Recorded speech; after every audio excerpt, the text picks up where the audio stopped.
Hello, everybody, and welcome to another episode of PT Educator's Professors of Profit VLOGCAST. I'm Dr. F Scott Feil.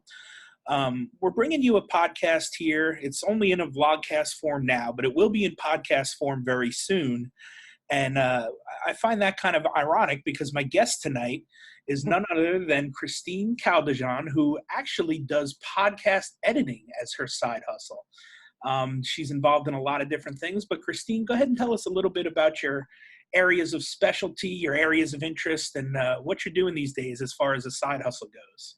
Yeah, absolutely. Thank you so much, F. Scott, for having me on this episode this week. I just wanted to say thank you. I really appreciate the opportunity. I probably never would ever put myself out there, so I appreciate it. But going into kind of my background, I guess, and kind of what brought me into healthcare and what I'm doing now, that I'm done with school and all that. So I have a bachelor's degree in public health science, found a passion in epidemiology, and then went into the healthcare industry, starting out my career in a skilled nursing facility where I kind of positioned myself in different departments as, working part-time just to kind of understand the ins and outs of what it takes to run a facility. And then I realized that I wanted to, at the time, run my own facility before I understood the politics. So I pursued a degree in my master's of healthcare administration, which I finished last year in 2019. And I'm now working in home health, now learning the ins and outs of running a home health agency with Accent Care Home Health. And I love it.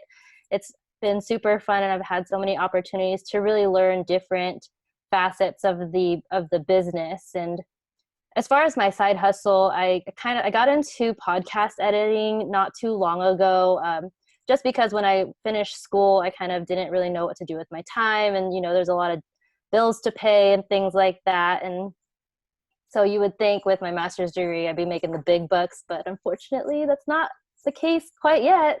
So, so I picked up podcast editing.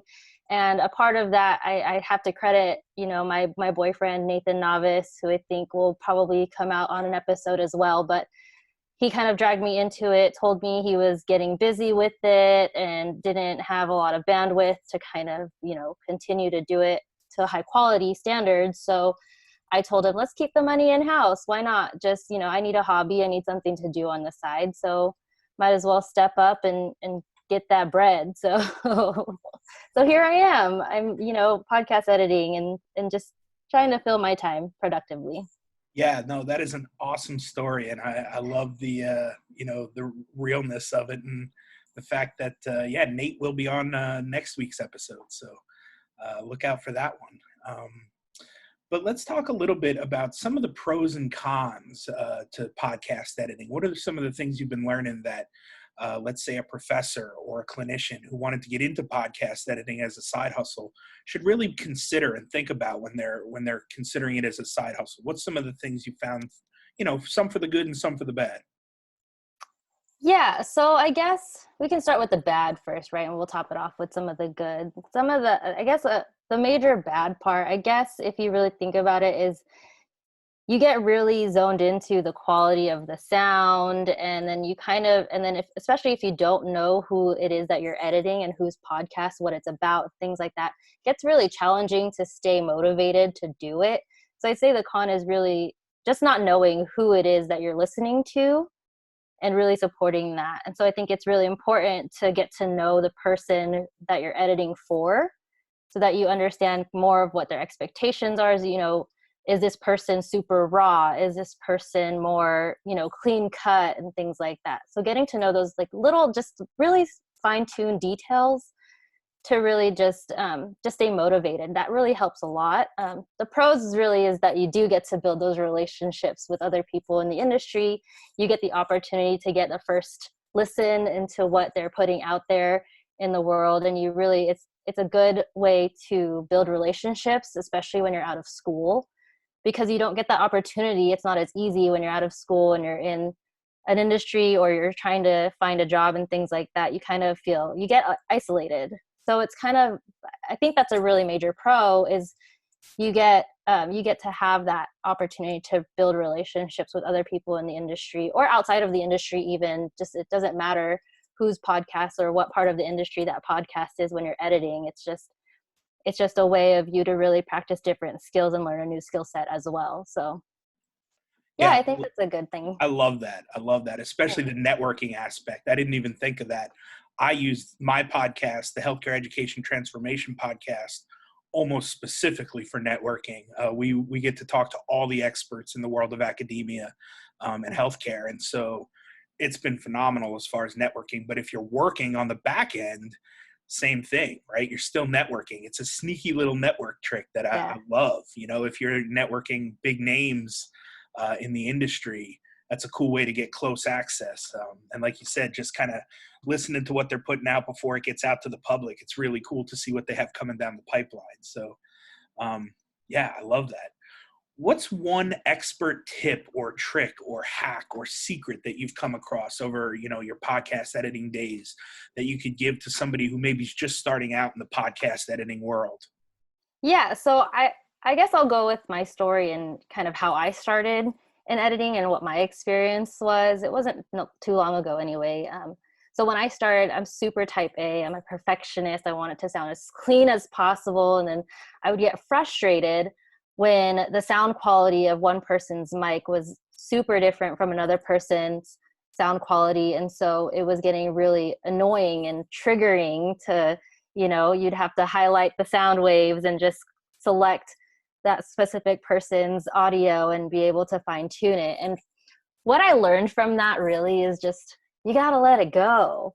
Again, it's important to know who it is that you're editing for and really get to know them as a person, because that'll help you gauge how raw you can make that audio file. And some, you know, you can do what you can, but there's only so much you can do, especially, I mean, I'm working off of as simple as just a laptop, a MacBook Pro. And I mean, there's not a lot of, you know, sound producers have all these like little things where you can play with the levels and things like that and all these external tools. But with a laptop, you have a mouse and that's about it. So, I mean, yeah, I mean, the biggest advice or biggest tip or expert trick is really to let it go.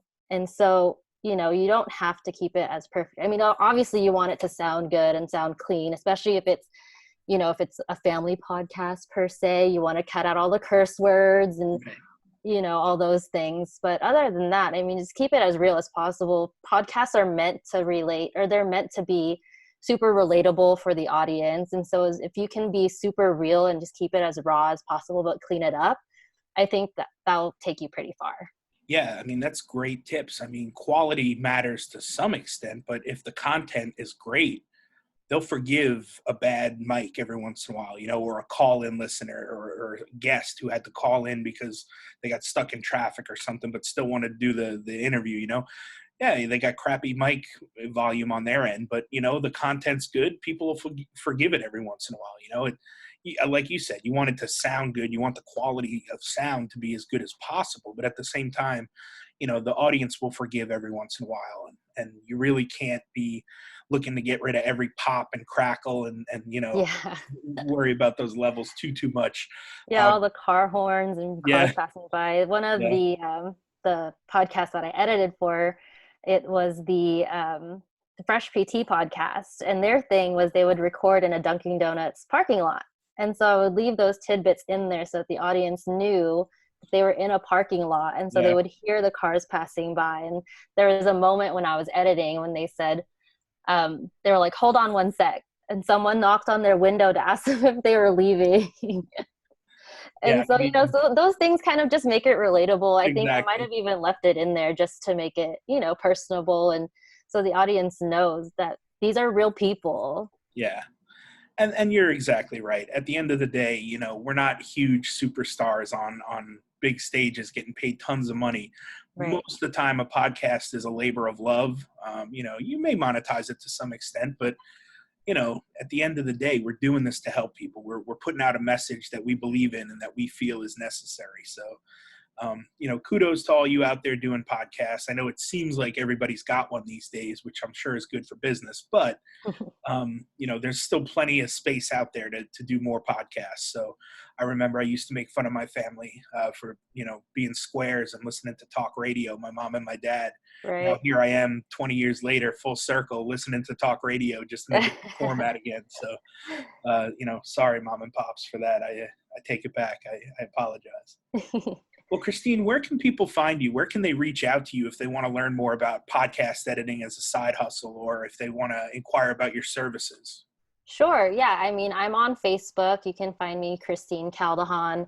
There might be a few other profiles coming up, or that might come up. Those are actually my cousins, believe it or not. My last name is not common.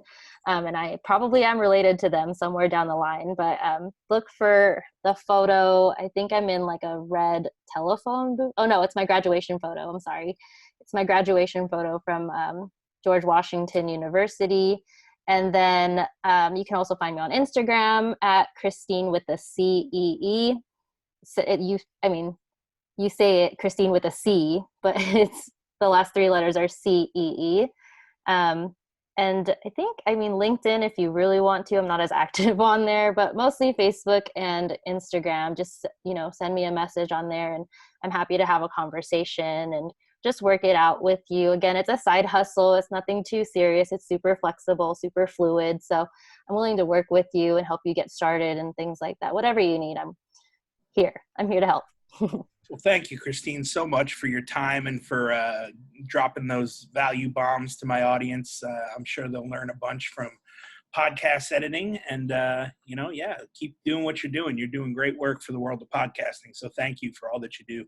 Yeah, absolutely. Thanks again for having me. And, shameless plug, if you need help converting the VLOGCAST into audio, I can do that too.